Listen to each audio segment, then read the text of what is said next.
దేవుని నామానికి స్తోత్రాలు. మీ అందరికి కూడా వందనాలండి. అందరూ కూడా బాగున్నారు కదా? మరి మీరందరూ కూడా బాగున్నారని చెప్పి నేను ప్రతి ఒక్క రోజు కూడా ఈ యొక్క వాక్యాన్ని పంపిస్తూ ఉన్నాను. ప్రతి ఒక్క రోజు కూడా మీరు యొక్క వాగ్దానం వినండి, దాని ప్రకారం మీరు నడుచుకోండి. ఎందుకంటే ఆయన యొక్క వాగ్దానములు అవి మన జీవితాలకి ఎంతో అవసరంగా ఉంటూ ఉన్నవి. అలాగే మన కుటుంబానికి కూడా అవి ఎంతో అవసరంగా ఉంటూ ఉన్నాయి. కాబట్టి ప్రియా దేవుని బిడ్డలారా, దేవుని యొక్క వాక్యాన్ని వదలకుండా ప్రతిరోజు కూడా మీరు వినాలని చెప్పి కోరుచున్నాను. కాబట్టి ఈరోజు మాత్రం దేవుడు ఏ వాగ్దానం మాట్లాడబోతున్నాడు అనేది మనం ఒక ప్రార్థన చేసుకొని చూద్దాం. స్తోత్రం స్తోత్రం స్తోత్రం స్తోత్రం స్తుతి స్తుతి స్తుతి స్తుతి పరిశుద్ధుడా యేసయ్యా, ఈ యొక్క సమయంలో ప్రభా మా ప్రార్థన ఆలకించు తండ్రి. గొప్ప దేవుడు నీవే, సర్వాధికారి నీవే. ఈ సృష్టి మొత్తాన్ని కూడా నీ యొక్క నోటి మాటతో చేసిందేవా, నీకే స్తోత్రాలు అయినా తండ్రి. నీవు లేనిదే మేము లేవు ప్రభా, నీకు అసాధ్యం అంటూ ఏది లేదు ప్రభా, నీకు అన్నీ సాధ్యమే తండ్రి.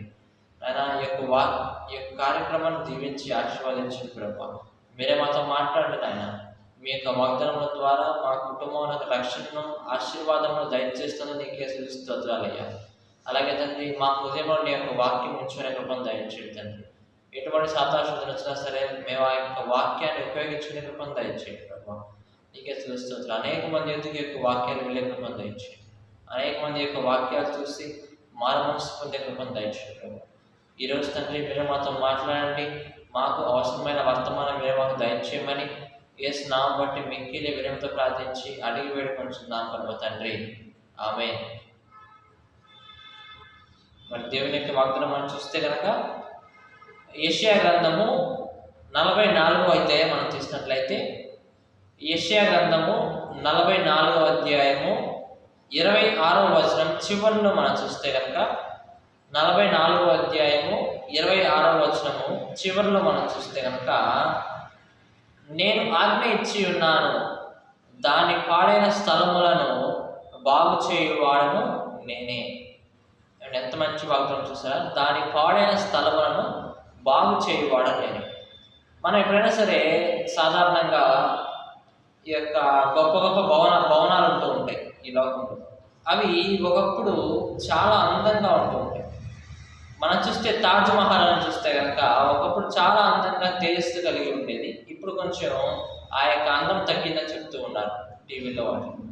అలాగే గొప్ప భవనాలు మనం చూస్తే కనుక అవి ఒకప్పుడు కొంతకాలము అవి చాలా చక్కగా ఉంటూ ఉన్నాయి. మరలా కొంతకాలము ఏమైపోతుందంటే ఒక బూత్ బంగ్లా లాగా అలాగ నల్లగా పెయింట్ అంతా పోయి కూడా అలాగ మారిపోతున్నట్లే మనం చూస్తున్నాం. ఏమండి, అంత గొప్ప బిల్డింగ్స్ మారిపోతూ ఉన్నాయి. అయితే మానవులు కూడా మనం చూస్తే మానవుల యొక్క జీవితంలో కూడా కొన్ని సమయాల్లో మనకంతా మేలే జరుగుతూ ఉంటుంది. మనము 10 మందికి ఉపయోగపడుతూ ఉంటాము. మనకి అంత రాబడి మంచిగా వస్తూ ఉంటుంది. కానీ కొన్ని సమయాల్లో మనకి కష్టాలు ఎదురవుతూ ఉంటాయి. ఎందుకు ఈ లోకంలో ఉన్నాం కాబట్టి మనకు కష్టాలు ఎదురవుతూ ఉంటాయి, బాధలు ఎదురవుతూ ఉంటాయి. అనేకులు 4 మాటలు అంటూ ఉంటారు. అండ్ ఒకరి దగ్గర నుంచి మనకు మర్యాద అనేది ఇవ్వకుండా ఉంటూ ఉంటారు కదా. మనం చూస్తే భార్యాభర్తల మధ్య ఒకప్పుడే మంచిగా అంతా కూడా సంసారం బాగానే ఉంది. కొన్ని రోజుల తర్వాత మరలా గొడవలు రావటము మొదలైంది.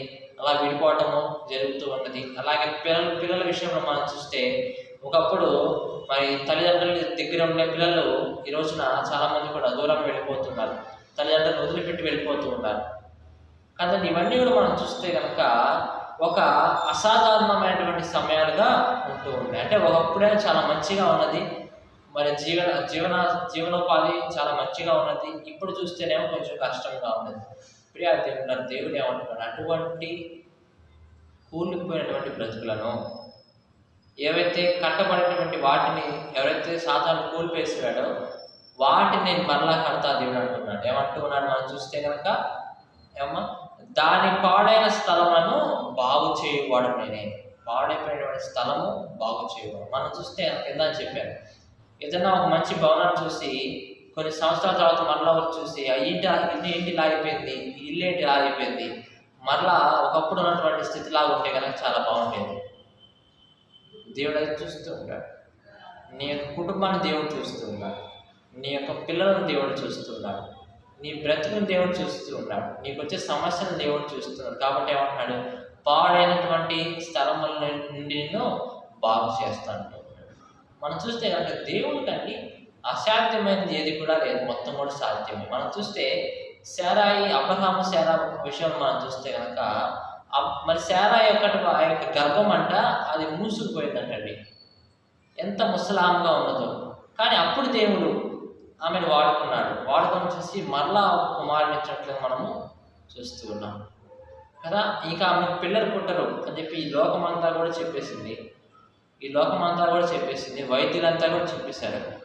కానీ వారిలో అంటే విశ్వాసం ఉన్నదంట, దేవుడు ఎప్పటికైనా సరే మాకు ఇవ్వగలడు అన్నటువంటి విశ్వాసము వారిని ఆ యొక్క శ్రమలో కూడా ఆనందపడేలా చేస్తున్నది.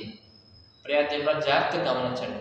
మీరు ఎప్పుడైనా సరే దేవుడిని మన హృదయంలో ఉంచుకుంటే కనుక మనం చూస్తే ఇప్పుడు మన హృదయం అంతా కూడా ఎలా ఉన్నదంటే కొంచెం సాతాను క్రియలు చేస్తా, సాతాను యొక్క మరి దూతలంతా కూడా మన హృదయంలో ఉంటూ ఉన్నారు, దుష్ట ఆలోచన దుష్ట పనులు మనం చేస్తూ ఉన్నాం. మనం ఎప్పుడైతే దేవుడికి అవకాశం ఇస్తామో, దేవుడా నాలో ఉన్నటువంటి ఆ యొక్క అవిధేయతను తీసివేసేసి, ప్రభా నువ్వు ఉండాలి నా హృదయంలో నువ్వు ఉండాలి ప్రభా, మనం ఎప్పుడైతే దేవుడిని ఆహ్వానిస్తామో మనం ఎన్ని శ్రమలు ఉన్నా సరే మనం ఎంతో సంతోషంగా ఉంటాం, శ్రమలు ఆనందంగా ఉంటామండి.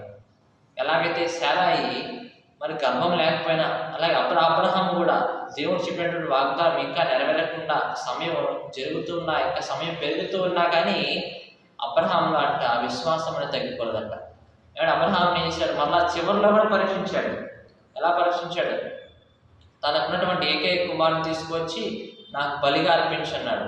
చూస్తున్నాడు దేవుడు, నీలో విశ్వాసం ఏమైనా సన్నగిల్లిందా లేదా దేవుడు చూస్తూ ఉన్నాడు. నీలో విశ్వాసం తగ్గిపోయిందా లేదా దేవుడు పరీక్ష పెట్టాడు అబ్రహాం. ఏం చేశాడు అబ్రహాము?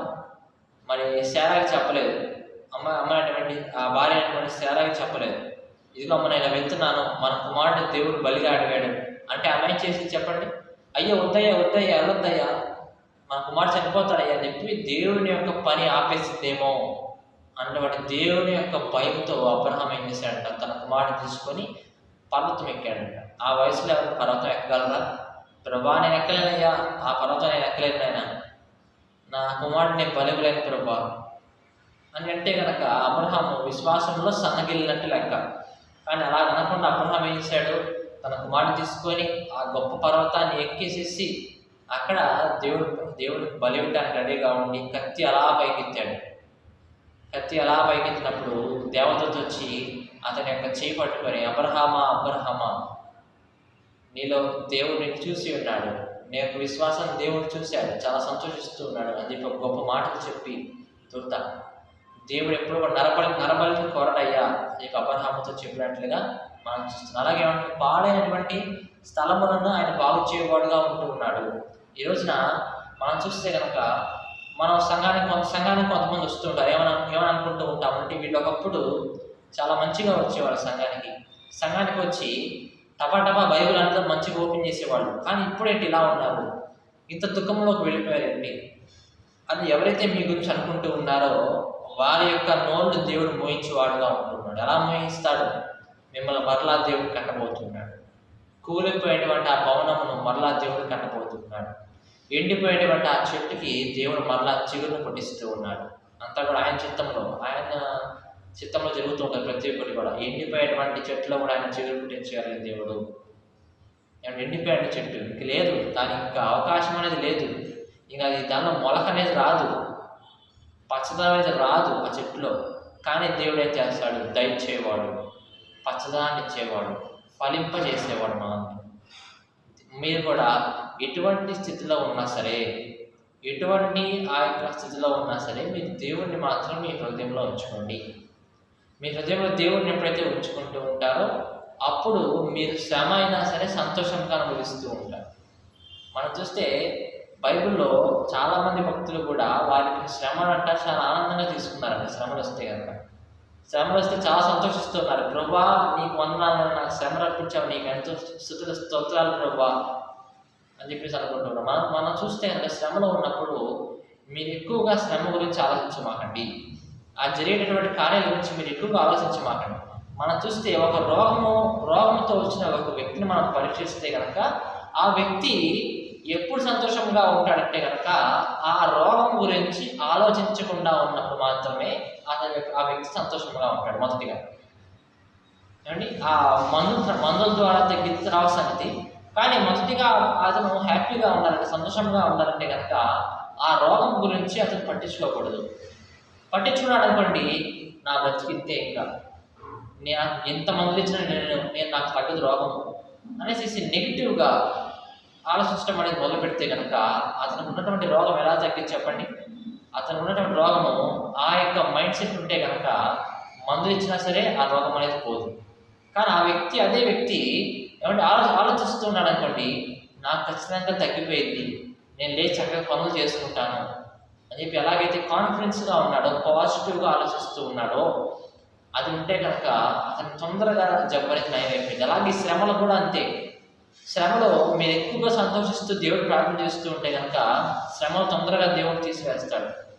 అలాగే ఎండిపోయినటువంటి దాన్ని మళ్ళీ దేవుడు తొందరగా కట్టేస్తాడు. అది దేవుడు ఈ యొక్క వాగ్దానం ద్వారా సెలవిస్తున్నాడు. దాని పాడైన స్థలములను బాగు చేయవాడును నేనే అంటున్నాడు. మనుషుల వల్ల అసలు కాదే. పాడైపోయిన దాన్ని ఇంకా పాడు చేసినటువంటి వాళ్ళు ఉన్నారు మనుషులు, కానీ దేవుడు అలాంటి వాడు కాదు. పాడైపోయినటువంటి బ్రతుకును మరలా తిరిగి బాగు చేసేవాడుగా ఆయన ఉంటున్నాడు అని చెప్పి దేవుడి యొక్క వాగ్దానం ద్వారా సెలవిస్తున్నాడు. దేవుడి యొక్క వాగ్దానం దీవించి ఆశీర్వదించింది కాక ఆమె ప్రార్థన చేసుకున్నాం.